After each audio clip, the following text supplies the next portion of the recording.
স্বাগতম electric and প্লাম্বারের পক্ষ থেকে আমি রয়েছি নাসিম মাহমুদ। আগের মতো আরেকটি ভিডিও নিয়ে হাজির হলাম, সেটি হলো একটি বিল্ডিংয়ে কীভাবে ছাদে পাইপ দিবেন।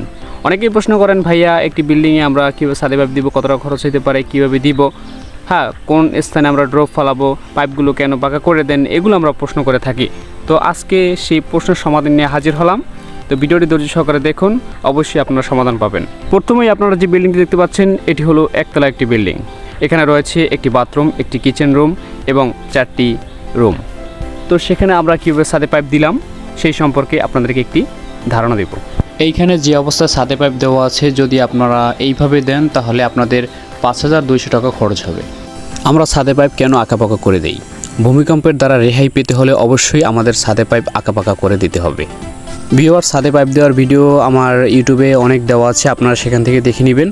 আর মেইন কথা হচ্ছে আপনারা দক্ষ ইলেকট্রিশিয়ান দ্বারা কাজ করাবেন, ইয়ং জেনারেশন দিয়ে কাজ করাবেন।